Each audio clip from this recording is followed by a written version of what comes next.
Donc, par rapport à l'offre du service, souvent, on associe le bureau d'évaluation des projets de recherche au comité d'éthique de la recherche. Puis quand on parle de comité d'éthique, pour plusieurs personnes, chercheurs et milieux de recherche, compte tenu de mauvaises expériences, on pense souvent à des lourdeurs administratives. On pense souvent qu'on doit passer devant un comité d'éthique et que c'est comme un tribunal parce qu'on doit soumettre son projet de recherche à un comité d'éthique. Donc, le comité d'éthique est souvent vu comme une faucheuse à la fin, une faucheuse qui est plus là pour mettre des bâtons dans les roues pour les chercheurs, alors que ce n'est pas la philosophie de l'éthique de la recherche au CCS-MTL. Au contraire, au CCS-MTL, on a vraiment une vision de voir l'éthique de la recherche comme étant, en fait, en collaboration ou étant en soutien aux chercheurs, et ça, dès le début de la conception du projet. Donc, nos comités d'éthique de la recherche au CCS-MTL sont en fait pro-recherche et sont là pour faciliter le déroulement des projets en offrant aux chercheurs ou aux milieux, coordonnateurs ou peu importe les personnes qui font de la recherche, en fait, des solutions, des façons de faire, justement pour que le projet puisse se dérouler. Mais le bureau d'évaluation des projets de recherche, ce n'est pas simplement de l'éthique, ça va plus loin que ça. C'est une équipe dédiée qui est composée de, puis je vais demander aux gens de l'équipe de se présenter. Alors, excusez-moi, Hélène Chette, coordonnatrice du comité d'éthique, dépendance, inégalité sociale et santé publique, et également responsable à la convenance institutionnelle. Karima? Alors, Karima Bekiti, je suis coordonnatrice pour le comité d'éthique vieillissement neuroimagerie et responsable aussi, tout autant que mes collègues, de la convenance institutionnelle, enfin, des démarches pour la convenance institutionnelle. Voilà. Parfait. Rosita? Rosita Nikolova, je suis coordinatrice du comité d'éthique jeunes en difficulté et responsable pour 5 milieux de la convenance. Parfait. Puis Mariama? Donc, Mariama Touré, donc en PPR, en éthique de la recherche, j'ai un rôle transversal là, au sein du bureau. Puis, je suis également chargée du déploiement de l'outil de la plateforme de dépôt, le Nagano. Voilà. Néla, tu veux te présenter également? Oui, moi, je m'appelle Neila Aftroun. Je suis à PPR actuellement en soutien justement à Coralie Mersora et à Mariama Touré pour l'écrire. Parfait. Donc, c'est l'équipe. Comme vous voyez, c'est une équipe qui est là pour accompagner les chercheurs ou les gens qui mènent des projets à chacune des étapes de vie des projets. Donc, ils sont là en soutien à vos demandes, sont là également pour faciliter l'accès au milieu. Puis, elles vous assistent dans toutes les étapes de la triple évaluation. Donc, comme vous pouvez voir, il y a certaines qui font de la coordination, mais qui font encore plus, qui font du soutien pour l'examen de la convenance, donc des liens avec les milieux, et qui font également le suivi, le soutien avec le comité d'évaluation scientifique. Donc, comme vous pouvez voir aussi, le bureau d'évaluation des projets de recherche, ça va au-delà des simples évaluations. On a une vision d'accompagnement et de collaboration. Puis, on a une offre de service qui est très contextualisée en fonction du projet que vous voulez mener. Donc, on tente de trouver des solutions, de vous conseiller en fonction du projet que vous souhaitez mener pour, comme je le dis, que le projet se réalise. Donc, la vision chez nous, c'est qu'on est pro-recherche et qu'on est en soutien aux chercheurs pour justement travailler ensemble et non un contre l'autre. Annick, tu as parlé de triple évaluation, mais en réalité, c'est souvent très, très difficile à comprendre entre pourquoi je dois passer devant une évaluation scientifique, une évaluation éthique, la convenance, et puis cette fameuse PFM où on ne comprend pas vraiment qu'est-ce que c'est et pourquoi j'en ai besoin si je fais de la recherche au CCS-MTL. C'est un bon point, Néla. En fait, on a tendance à confondre plusieurs choses. On a tendance à confondre l'évaluation éthique avec toutes les étapes. Mais il y a pour qu'un projet de recherche puisse se dérouler dans un établissement, en fait, il y a 3 étapes à mettre en place. C'est sûr qu'il y a l'évaluation scientifique, il y a l'évaluation de la convenance, que je vais revenir, et l'évaluation éthique à proprement dit. C'est sûr que le guichet d'entrée, c'est souvent, quand c'est un projet monocentrique, c'est souvent via le comité d'éthique parce qu'on va aller déposer via un comité d'éthique. Par la suite, la personne qui est coordonnatrice, donc les personnes qu'on vous a présentées, vont recevoir le projet et vont s'assurer que le projet a fait l'objet d'une évaluation scientifique, donc vont faire le suivi, soit que le projet a été subventionné ou que le projet a été évalué par un comité de pairs externe. Quand ce n'est pas le cas, elles vont s'assurer auprès de différents comités scientifiques ou auprès d'arbitres qu'elles vont trouver, elles vont tenter de faire en sorte que le projet soit évalué sur le plan scientifique, parce que l'évaluation scientifique, c'est la première étape. Si le projet n'est pas scientifiquement valide, on ne demandera pas à des personnes par la suite de prendre part à un projet. Donc, c'est la première étape de l'évaluation.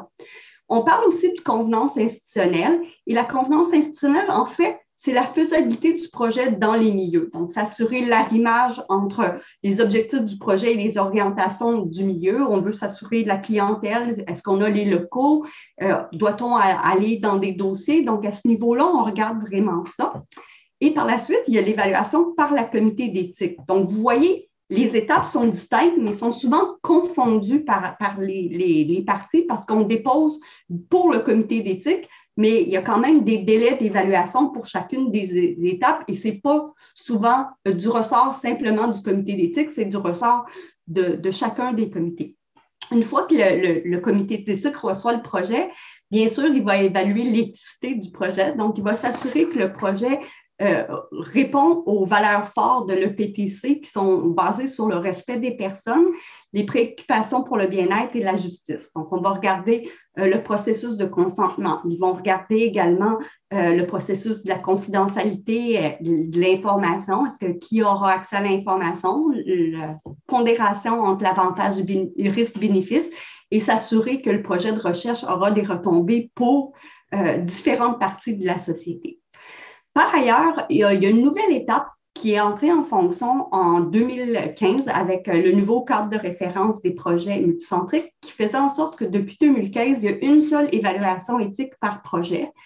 Donc, si le projet est évalué ailleurs, dans un autre établissement du réseau, par exemple le CHUM, le CCS-NTL va devoir reconnaître cette évaluation éthique-là. Par ailleurs, il va quand même procéder à l'évaluation de la convenance pour s'assurer que le projet puisse se réaliser chez vous. Et compte tenu de ça, compte tenu que l'évaluation éthique n'est pas nécessairement faite par un de nos comités d'éthique, en fait, le ministère a mis en place dans son mécanisme qui s'appelle la lettre de la personne formellement mandatée qui vient faire en sorte que l'établissement adhère à la décision du comité d'éthique externe. Donc, c'est drôle parce que ça a commencé avec le multicentrique en 2015 pour les projets multicentriques, mais au même moment, c'est apparu et ça a été ça a été mis pour tous les projets, même les projets monocentriques. Donc, la PFM, en fait, c'est la lettre qui permet aux chercheurs de commencer le projet dans l'établissement. Donc, bien qu'il peut y avoir les 3 autres étapes de l'évaluation éthique ou d'évaluation de la triple évaluation par ailleurs a été faite, donc la convenance, l'évaluation scientifique et on a une approbation éthique, le chercheur ne peut pas commencer dans le milieu avant d'avoir eu sa lettre de la personne formellement mandatée. Vous allez me dire que oui, c'est une étape additionnelle, ça peut être vu comme une lourdeur. Par ailleurs, ce n'est pas nécessairement une lourdeur parce qu'on s'assure que ça soit fait quand même de façon très rapide. Donc, souvent, dans la même journée ou dans les jours qui suivent l'émission de l'approbation éthique par le comité.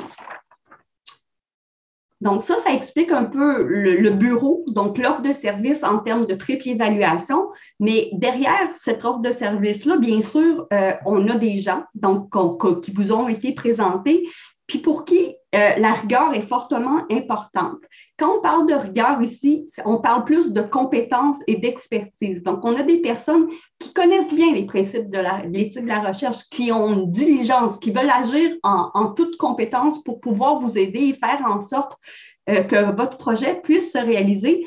Donc, on a vraiment une offre de service qui est innovante et je vous dis personnalisée, ce qui fait en sorte qu'on souhaite que notre service à la clientèle, parce qu'on est un service à la clientèle pour les chercheurs, oui, on est là pour assurer le bien-être des participants, mais somme toute, c'est un service à la clientèle également. Donc, on veut que ce soit un service de qualité et que l'expérience client soit à la hauteur de vos attentes et de votre souhait par rapport à ça. On a une philosophie au bureau qui est une philosophie à la mode à l'heure actuelle. Donc, la philosophie, on dit qui est très à la mode, en fait, c'est celle de « ça va bien aller ». Donc, c'est la philosophie très COVID ou pandémie. Pour nous, l'éthique de la recherche, comme je vous dis, ça doit être facilitant. Donc, c'est pour ça qu'on souhaite mettre de l'avant, ça va bien aller. Et cette philosophie-là est ancrée dans certaines valeurs. Donc, on parle de rigueur, d'accompagnement, de collaboration, d'accessibilité et de savoir-être. Et ce que on va faire présentement, c'est chacune des personnes du bureau, donc les coordonnatrices, vont se présenter, somme toute, par rapport à leur bureau et comment elles intègrent dans leur offre de service chacune ou ces valeurs-là qu'on met de l'avant. Donc, je pense que je vais te céder la parole, Hélène. Parfait. Merci, Annick. Donc, nous, on est le comité d'éthique, dépendance, inégalité sociale, santé publique. Donc, comme il est bien nommé dans son nom, on traite principalement des projets en sciences sociales. Dans le fond, nous, qu'est-ce qui oriente notre pratique? Bien évidemment, mes collègues vont présenter d'autres valeurs, mais nous, moi, j'ai choisi l'accompagnement et la collaboration. C'est ça, bien évidemment, les autres valeurs structurent aussi ma pratique au sein de ma coordination. Donc, pour nous, l'accompagnement, c'est principalement l'écoute, donc de comprendre les besoins et les attentes de l'équipe de recherche ou du chercheur, guider, donc orienter vers les demandes et ce qui peut faciliter leur travail, puis démontrer des ressources, donc se rendre accessible aux besoins des chercheurs ou des étudiants, et puis créer des outils, donc proposer de se rendre disponible afin de créer une manière de faire pour offrir un service à la hauteur des besoins demandés. C'est aussi créer des ponts entre ces partenariats au moment que je fais de la convenance institutionnelle, au moment que je fais mes demandes à diverses directions. Je crée des ponts avec les autres personnes avec qui je collabore pour faciliter par la suite mon travail pour les chercheurs, chercheuses ou étudiants. C'est notamment aussi de la collaboration, donc c'est de l'entraide, partager, communiquer de l'information et œuvrer avec les autres personnes, excusez-moi. C'est aussi créer du démarchage, créer des liens, s'assurer de travailler en équipe, c'est offrir aussi une amélioration continue pour justement amener un projet à terme, puis bien accompagner l'équipe de recherche. C'est aussi se rendre disponible, donc créer des ouvertures, des opportunités et des avenues pour faciliter le travail, la transparence sur les étapes et les informations fournies, donc tout simplement rendre accessible les étapes et les informations au moment où est-ce qu'on est rendu, par exemple pour la convenance institutionnelle. Et c'est aussi un savoir-être, un savoir-agir. Et puis je finirai là-dessus. Donc, l'importance aussi de créer des liens avec mes milieux et les partenaires pour justement faciliter le tout avec les chercheurs et chercheuses. Bonjour, alors moi j'avais la valeur de l'accessibilité dont je voulais vous parler aujourd'hui. C'est une valeur importante pour moi et que j'essaie d'incarner quotidiennement dans mon travail de coordonnatrice du comité d'éthique de la recherche des établissements du CRIR. Parce que je trouve que c'est vraiment primordial que les chercheurs, les chercheuses puissent me rejoindre facilement dans les heures de travail, évidemment, mais qu'ils puissent avoir aussi une réponse assez rapide quand ils ont des questionnements, quand ils se retrouvent bloqués face à une situation. Puis c'est important aussi que les chercheurs et chercheuses puissent être à l'aise de poser toutes les questions qu'ils ont, tous les questionnements, qu'ils puissent présenter aussi tous les défis là, qui pourraient se présenter là, dans le courant de leur projet de recherche. Là. Il n'y a pas de bonnes ou de mauvaises questions. Fait que ça, c'est vraiment quelque chose que j'essaye d'incarner là, dans tout mon travail. Comment est-ce que ça se transcrit là, dans mon travail? C'est que, par exemple, lorsque je reçois une demande, je vais essayer d'évaluer le niveau de priorité de cette demande-là. Puis, en général, j'arrive toujours à trouver une réponse dans les 24-48 heures. Puis, si j'ai besoin d'aller chercher de l'information, parce que des fois, c'est vrai qu'il y a des situations qui sont un peu plus complexes ou que j'ai pas la connaissance tout de suite ou que j'ai besoin d'avoir des précisions où je peux pas prendre la décision moi-même, mais je vais dire aux chercheurs là, que j'ai pas la réponse, très honnêtement. Et puis ensuite que je vais aller la chercher.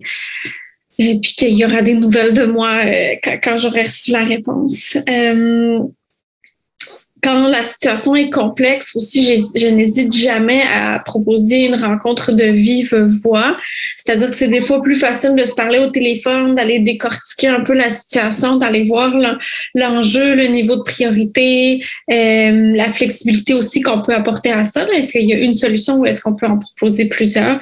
Donc, ça c'est quand même assez facile. Puis depuis la pandémie, là, ça nous a quand même amené à être plus à l'aise avec des technologies comme Zoom ou Teams. Puis avec ce genre de logiciel-là, on arrive quand même assez facilement à se rencontrer, à partager nos écrans, à montrer aussi. Donc moi, ça m'aide si jamais il y a un truc qui bloque, par exemple sur notre plateforme de dépôt des projets, sur notre plateforme Nagano.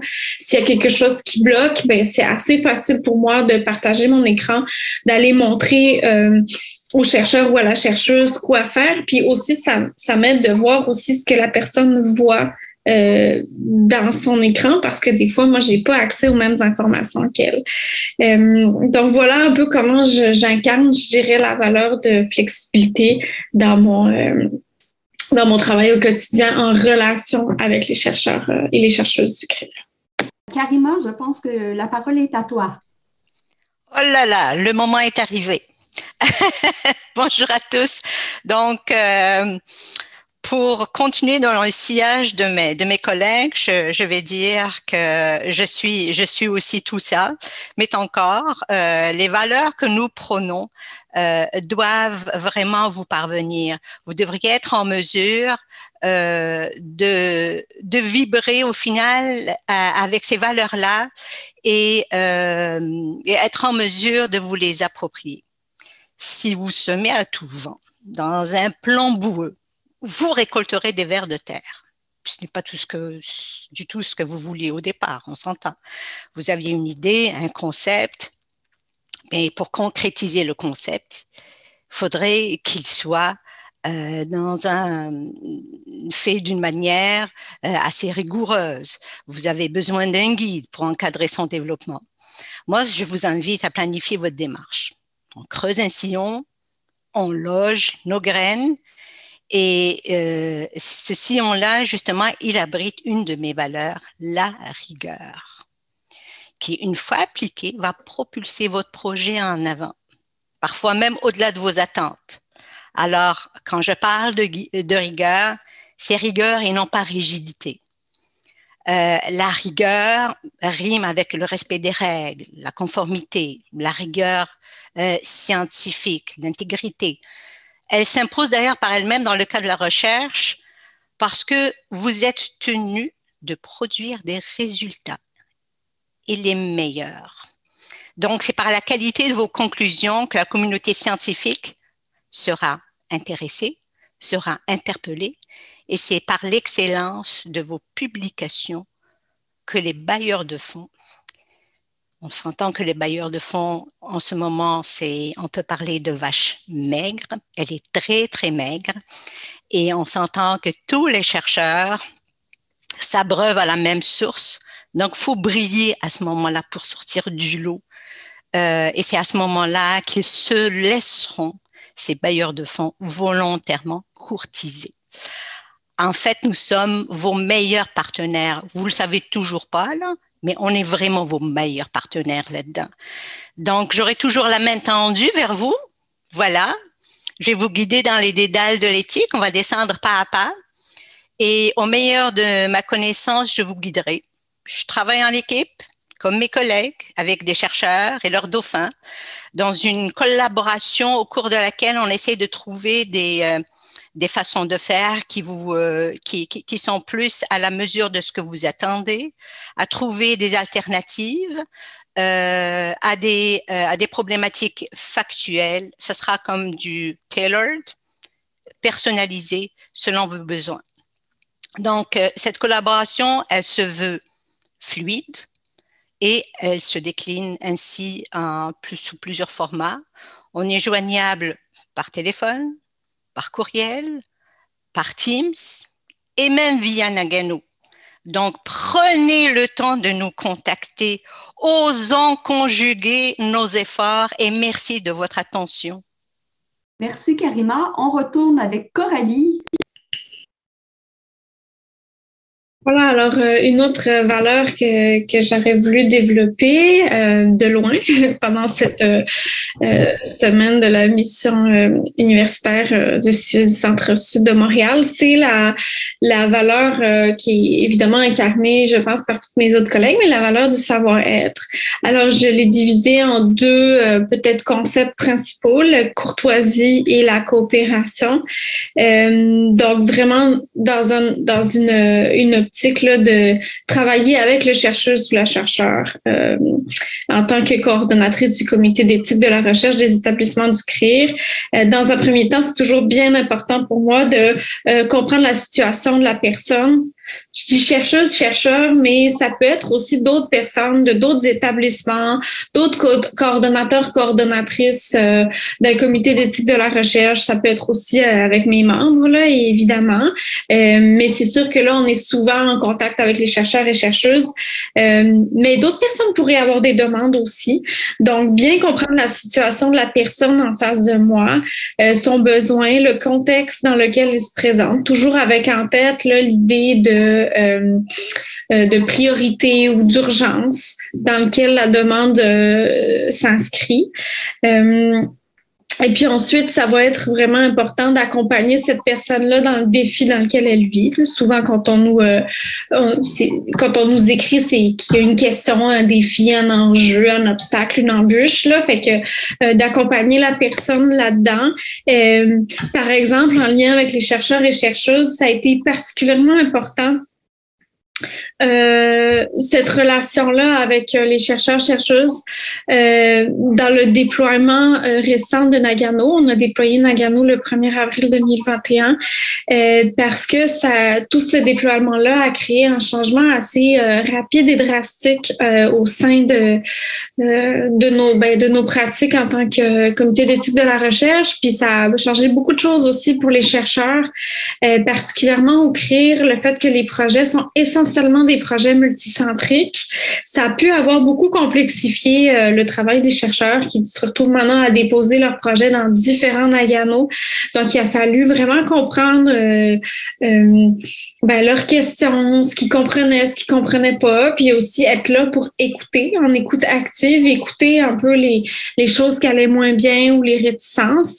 Donc, ça a vraiment été quelque chose qu'on a développé, là, que j'ai développé puis que j'ai essayé de mettre en pratique là, dans chacune de mes interactions.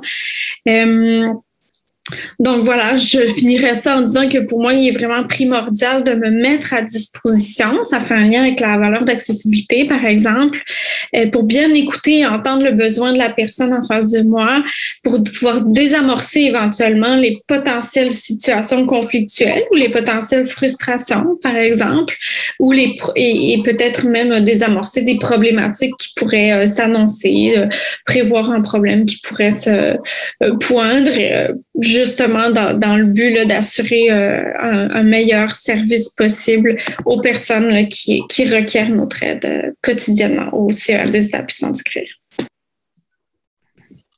Merci Coralie. Rositza. Oui, bonjour. Je poursuis en fait dans la veine de l'accessibilité dont parlait ma collègue Coralie. En fait, c'est une valeur également du comité d'éthique jeunes en difficulté aussi, pas seulement à moi. Et cette accessibilité, moi, je tiens beaucoup au contact direct avec les chercheurs, avec les étudiants, avec les répondants à la recherche qui sont mes interlocuteurs dans les milieux.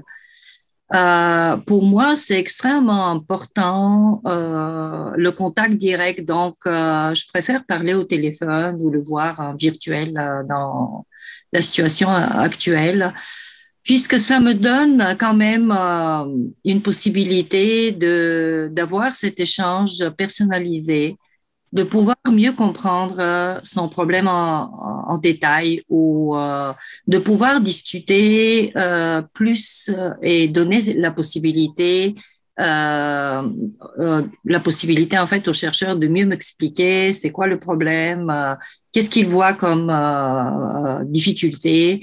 et évidemment de lui donner des possibilités de le résoudre, de mieux expliquer aussi les enjeux éthiques afin qu'on puisse solutionner ce problème-là en respectant les règles en éthique.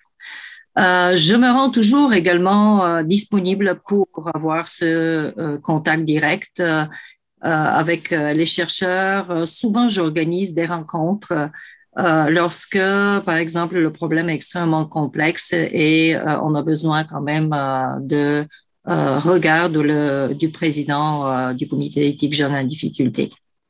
Je conseille également beaucoup les étudiants.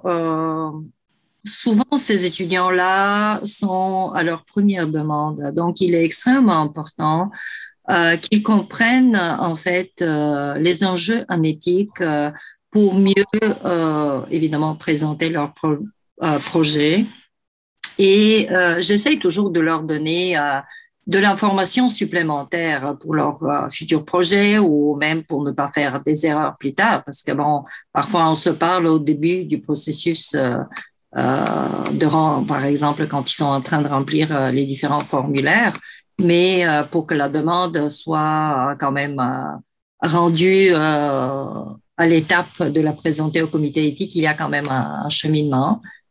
Comme j'ai mentionné au début, je m'occupe également de la convenance pour les projets de recherche en programme jeunesse. Donc, mes interlocuteurs sont on les appelle les répondants à la recherche.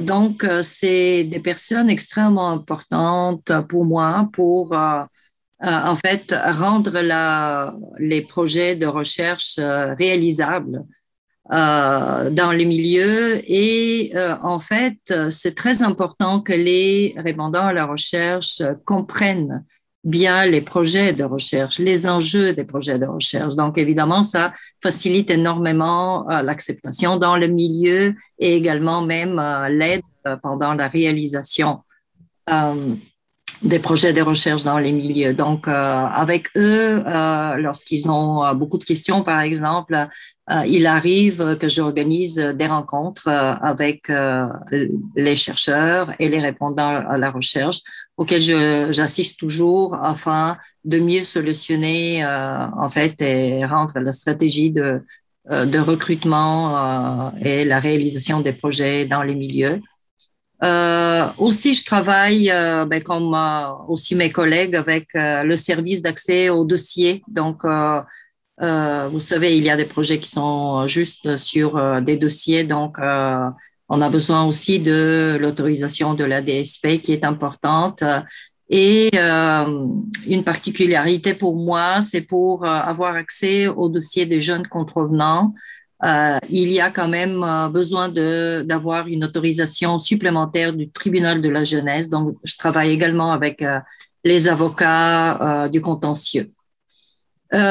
Donc, pour moi, la valeur de savoir-être est très importante dans le sens que je suis toujours à l'écoute du chercheur. J'essaie toujours d'être compréhensive par rapport au problème parce que parfois, les chercheurs, en fait, ils ont du mal à joindre, c'est-à-dire à mieux présenter leurs problèmes, mais en respectant évidemment les règles en éthique. Donc, moi, j'essaye toujours, bien sûr, de les écouter et de trouver, en fait, les façons de solutionner leurs problèmes en comprenant la situation, en voyant les particularités, parce que bon, il y a quand même des particularités pour notre clientèle qui est extrêmement vulnérable et captive.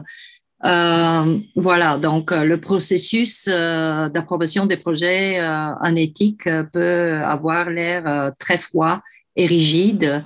Donc, il y a quand même des nuances et des flexibilités à utiliser lorsqu'on présente les projets. Aussi, je crois beaucoup, en fait, que l'éthique est incarnée chez les humains en général. On n'a pas besoin nécessairement que tout soit légal et mis dans des règles et des processus pour que les gens ont cette sensibilité par rapport à leurs participants, par exemple. Donc, je suis jamais méfiante par rapport aux chercheurs quand ils déposent leur projet. Et je suis certaine que si jamais, quand ils ont des entretiens avec leurs participants et surtout encore une fois avec notre clientèle très vulnérable et captive, ben là, ils sont vraiment capables de réagir. Ils n'ont pas besoin nécessairement que le comité éthique leur dise d'être humain. Et en fait, ça, c'est très important également. J'essaie toujours de transmettre en fait un apprentissage en éthique à travers tous les conseils que je donne aux chercheurs. Ça, c'est très important pour nous. En fait, je trouve que le comité d'éthique, et à travers ma voix, a quand même le rôle de les aider, de les accompagner, mais de leur transmettre en fait des apprentissages en éthique. Merci beaucoup, Rositza. Mariana, la parole est à toi. Merci. Ben, je pense que mes collègues ont déjà dit beaucoup de choses. Moi, comme je me suis présentée là, avec mon chapeau de Nagano, ce que je vous propose pour conclure, c'est peut-être de reprendre chacune des valeurs dans le fond du bureau, puis de les regarder là, à travers la lunette justement de la plateforme Nagano, là, qui est un projet qui me tient à cœur, dans le fond, là, puis que j'ai mené là, au cours de la dernière année là, pour qu'il soit fonctionnel, dans le fond, présentement. Ce que je peux vous dire peut-être là, à propos de la rigueur dans Nagano, c'est qu'on a vraiment essayé de faire en sorte là, qu'elle soit présente là, dans tout le souci qu'on a eu d'inclure là, des éléments pour clarifier ou justifier là, certaines questions là, qui sont posées à travers la plateforme. On a essayé d'ajouter des définitions pour mieux comprendre, là, des fois, certains concepts qui peuvent être arides. On a mis des indices, là, c'est-à-dire là, il y a des encadrés rouges parfois qui donnent des explications supplémentaires. Ou encore des liens vers des textes de référence, là, comme soit notre cadre réglementaire au CCSMTL, le PTC2 ou le cadre de référence multicentrique. Alors, tous ces efforts-là sont là pour, dans le fond, rendre le processus de dépôt le plus exact et logique, on l'espère, possible. Puis l'idée à travers ça, c'est vraiment d'essayer de réduire le plus possible les allers-retours avec les chercheurs pour faire en sorte que de limiter les délais là, quant à l'évaluation des projets. Donc, c'est encore là à fignoler, je vous dirais. Là, on n'est pas prêt à dire qu'on a pris avec Nagano là, une vitesse qui est supérieure à celle qu'on avait avant, mais on vise à accélérer les choses. Une autre valeur dont je peux vous parler par rapport à Nagano, c'est évidemment l'accompagnement. Dans le cadre là, du déploiement puis de l'implantation de la plateforme, là, on a vraiment eu à cœur là, d'accompagner tout le monde dans le changement. Autant mes collègues là, coordonnatrices que Annick là, qui agit aussi là, comme personne formellement mandatée pour autoriser les projets de recherche, mais également les chercheurs, leurs assistants, leurs étudiants. Puis bientôt aussi, il y aura des évaluateurs de convenance ou des membres de comités d'éthique. Donc, on essaie vraiment d'offrir là, un soutien le plus personnalisé possible pour s'assurer de la bonne utilisation là, de la plateforme. Je peux également vous parler de la collaboration. On a vraiment essayé de bâtir notre projet Nagano en consultant le plus possible d'intervenants. Entre autres, je vous dirais que les membres et les présidents de comités d'éthique ainsi que des chercheurs ont été impliqués là, dans un comité de travail pour élaborer là, une version, entre autres, harmonisée du formulaire de dépôt qui est utilisé là, par les différents comités d'éthique. Avant, tout le monde avait son propre formulaire, puis on a essayé, on l'espère, d'aller chercher le meilleur de chacun des formulaires de dépôt pour essayer d'en faire quelque chose de plus complet. Donc, la coopération, il faut le dire, là, il y a aussi une part de coopération à faire avec le fournisseur, puis aussi avec les utilisateurs, c'est vraiment central là, pour que ça puisse bien fonctionner. Je reviendrai brièvement également là, sur l'accessibilité. Dans le fond, je vous dirais que ça a déjà été dit, là, mais l'idée que la plateforme, ça va vraiment avoir un portrait le plus à jour possible là, du cheminement du projet dans le parcours de la triple évaluation. Il y a des modules, il y a des choses qui vont s'ajouter au fil du temps, là, entre autres par rapport à l'évaluation scientifique puis la convenance.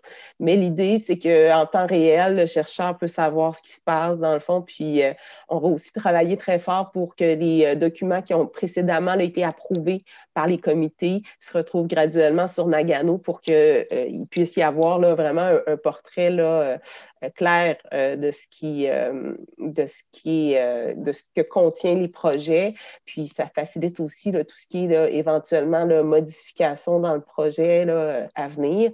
Alors, Nagano sert vraiment là, de ça pour se donner une bonne fenêtre, là, une bonne vision de ce que sont les projets.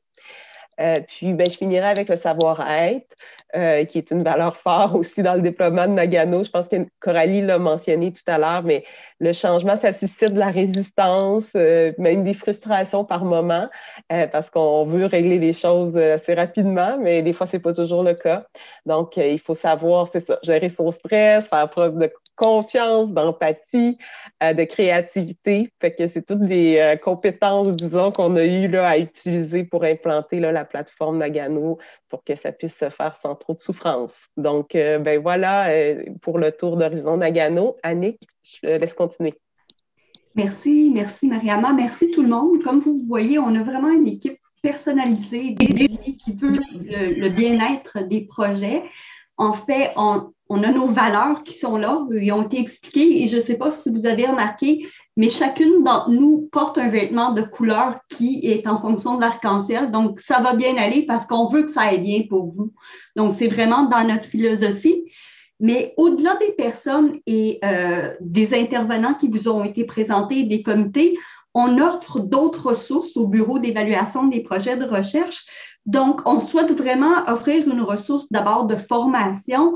On offre des formations qui sont dédiées. Donc, on a développé une offre de formation assez importante par rapport à différents thèmes qui peuvent, désolé, il y a un cheminement, mais qui peuvent arriver, qui peuvent en fait porter à cœur. On a développé des formations, notamment sur le cadre de référence des projets multicentriques. Je l'ai offert à 2 occasions et aux 2 occasions que la formation elle a été offerte, la réceptibilité elle a été très bonne par rapport aux gens qui l'ont eu. Ils m'ont dit qu'avoir su, ils auraient aimé avoir cette formation dès l'arrivée du multicentrique. Ça facilite la compréhension, ça facilite les enjeux. Il y avait des pistes de solutions. Donc, on est content d'entendre ça. On a aussi développé une formation qui s'appelle l'éthique de la recherche, un survol, qui reprend grandement les principes forts en éthique de la recherche. Donc, oui, la triple évaluation et tout ça, mais on va plus loin, on va dans l'historique et tout ça. Donc, ça peut arriver à quelques occasions. L'offre de service est faite. Donc, il va y avoir prochainement des nouveaux calendriers avec ces formations-là qui vont vous être offerts. C'est sûr qu'on demeure à l'écoute de vos besoins aussi en termes de formation. On est prêt à développer des formations selon vos intérêts ou selon les intérêts du moment en éthique de la recherche. On va en avoir une sur la conduite responsable. On en développe aussi sur les découvertes fortuites. Donc, c'est quand même un service ou une offre qui peut être très pertinente tant pour les chercheurs, les coordonnateurs de recherche, les étudiants, ou même les milieux par rapport à certains gens. Parfois, les milieux assistent aux conférences et comprennent également que l'intégration intègre les principes qu'on met de l'avant. On a aussi développé, puis ça, je suis vraiment contente, des outils qui s'appellent des aides-mémoires qui reprennent des principes forts qui sont contenus soit dans notre cadre réglementaire, qui est quand même le document maître au CCSNTL en termes d'éthique de la recherche, mais qui reprend aussi les principes forts de l'énoncé de politique des 3 conseils. Donc, on a développé une fiche synthèse ou un aide-mémoire sur la recherche sur dossier. Il y en a une qui reprend les principes de la triple évaluation de la personne formellement mandatée. Il y a une évaluation, une aide-mémoire qui porte sur l'évaluation proportionnelle, une sur le consentement à la recherche et l'autre sur le droit des participants. Donc, à travers l'équipe, on a développé justement ces fiches-là pour justement vous rendre accessible facilement l'information, que ça soit très compréhensible et que ça soit des outils qui sont facilitants pour les chercheurs. Et j'ai vu qu'Aurélie était là présentement, donc je souhaite la remercier parce que c'est Aurélie qui a mis en page les aides-mémoires et on est très content du concept et de la façon que ça a été orchestré. Donc, merci beaucoup, Aurélie, pour ça.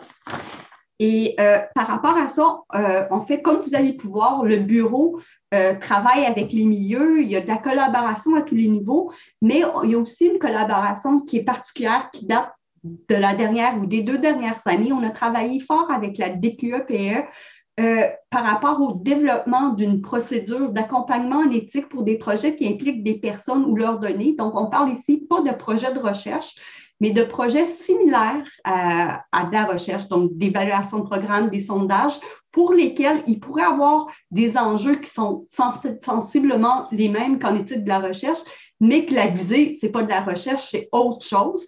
Donc, souvent, ces projets-là pouvaient être déposés au comité d'éthique et le comité d'éthique disait non, on n'est pas mandaté pour pouvoir les évaluer. Par la suite, il n'y avait pas de soutien aux équipes par rapport à qu'est-ce qu'on fait, parce que c'est pas de la recherche qui ne peut pas avoir des enjeux éthiques importants. Donc, on est très contente de cette offre de service-là, puis qui est parallèle et qui est innovante. Je vous dirais, encore là, on ne vient pas remplacer du tout les comités d'éthique de la recherche. Ce n'est pas ça, c'est une offre complémentaire, comme je vous dis, pour des projets autres que des projets de recherche. Donc, ce n'est pas une façon détournée non plus de ne pas faire évaluer votre projet par le comité d'éthique. Quand c'est un projet de recherche, bien sûr, le comité qui a juridiction, c'est vraiment le comité d'éthique. Donc, en fait, ça fait vraiment le tour de l'offre de service qu'on a mis en place au CCSMTL et pour lequel on est vraiment fiers. Je pense que vous avez vu qu'on a une équipe dédiée. Ils sont contents. Moi, je suis contente de cette équipe, cette belle équipe-là. Je suis contente de travailler avec ces collègues-là. Puis, on est là comme en soutien. Donc, je sais que parfois, les expériences n'ont peut-être pas été optimales avec les comités d'éthique, mais on souhaite quand même rectifier le tir, puis on souhaite être à votre écoute et selon vos besoins. Donc, si vous avez des questions ou des commentaires, la parole est aux participantes. Donc, merci beaucoup tout le monde. Vas-y, Catherine. Oui, bonjour. En fait, je voulais juste vous remercier pour la présentation. Je trouve que ça fait un bon tour de qui vous êtes et ce que vous offrez, en fait. En fait, moi, je veux juste dire, on le sait, nous, on a eu certaines expériences un petit peu plus difficiles. Donc, en fait, ce que je veux souligner, c'est qu'on est en train, au CREMIS, de rebâtir les liens de confiance, les habitudes avec le comité d'éthique. Puis, on est très content, en fait, je pense, de pouvoir compter sur votre collaboration pour ça, parce qu'évidemment, c'est important pour nous que les chercheurs puissent mener des projets de recherche, évidemment, qui sont rigoureux, éthiques, dans le respect des personnes, etc., mais que ça puisse se faire au sein de notre CIUS, c'est fondamental pour la mission de nos centres. Donc, dans le fond, je pense que pour les mois qui vont venir, ça va vraiment être en fonction des projets qui vont être déposés, puis de l'accueil, puis de la collaboration qu'on va avoir, parce qu'on a communiqué tous les changements à nos chercheurs, mais il y en a qui ont été un peu échaudés. Donc, on essaie de les ramener, puis de pouvoir retravailler avec le comité d'éthique, tout ça. Mais je suis très contente, en fait, de vous entendre. Merci beaucoup. Merci, Catherine. En fait, comme je disais, il y en a eu malheureusement, puis des mauvaises expériences. Le but, c'est quand même de pallier, puis de travailler, de faire des maillages ensemble entre les équipes de recherche. Parce que, comme je dis, le comité d'éthique devait être là pour faciliter la réalisation du projet et pas pour bloquer. Malheureusement, ça n'a peut-être pas été l'expérience, mais ce n'est pas la vision actuelle de l'éthique au CCSMTL. Puis je pense que c'est important de le mentionner aux chercheurs. Ça peut arriver que des fois, il va y avoir encore des situations où ça ne sera pas problématique parce qu'on peut pas, les comités d'éthique ne peuvent pas agir non plus en complaisance. Puis des fois, les chercheurs ont certaines attentes, ça on s'attend. Mais je pense que d'un côté de collaboration, collaboration. Il y a vraiment un souci de faire avancer les choses puis que tout fonctionne bien. Puis je pense que le dialogue est important aussi. Donc, s'il y a des problématiques qui sont là, de nous les faire part tout de suite pour qu'on les traite rapidement ou que ça soit amené justement pour pas que ça aille dans une situation problématique et que ça escalade par la suite. Ça, je dis à Catherine, mais c'est bon pour tous les participants là, l'expérience est comme ça pour tout le monde. Là. Voilà. Oui, puis je pense que c'est notre rôle aussi, disons, comme coordonnatrice de recherche, chef de service, de justement faire le relais avec vous. Puis je voulais juste souligner, en fait, par rapport à Nagano, par exemple, Marianne. Oui, ben en fait, on a eu des super bons commentaires de nos chercheurs parce que justement, ils ont été partie prenante de la démarche. Ils ont eu l'impression d'être compris, écoutés, de pouvoir collaborer, puis tout ça. Donc, je pense que ça, c'était vraiment une expérience positive. Oui. Merci beaucoup, Catherine. Est-ce que d'autres participantes, parce que j'ai l'impression que nous sommes juste des femmes aujourd'hui, donc, alors que, est-ce qu'il y aurait d'autres commentaires, d'autres suggestions ou tout ça? Puis, on est toujours en mode d'amélioration continue, hein? Donc, je veux dire, si vous avez des commentaires, comme Catherine vient de nous en mentionner, on les prend de façon toujours constructive. Je pense qu'on est toujours, en tant qu'être humain, on est en mode toujours amélioration. Donc, en tant que responsable de l'éthique, on a la même philosophie également.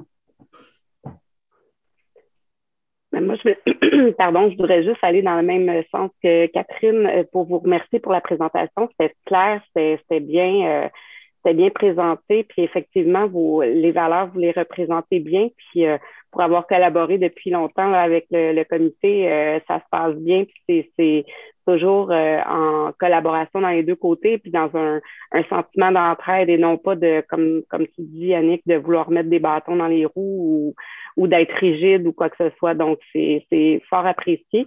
Je pense que les formations que vous offrez, on gagnerait à les mettre de l'avant encore plus envers nos chercheurs, en tout cas dans les centres de recherche, pour que justement, ils soient peut-être plus à l'affût ou en tout cas au courant de ce qui se fait, puis de peut-être démystifier un peu justement cette grosse machine-là qui voit parfois comme plus, parfois positivement, mais parfois négativement. Fait que je pense que c'est une bonne démarche, puis des bons pas vers l'avant pour que la collaboration soit juste encore meilleure. Donc, alors, merci pour cette présentation. Merci, Manon. Puis, on va aller dans le sens, effectivement, on aimerait ça mettre de l'avant les formations, les offrir plus souvent que moins souvent.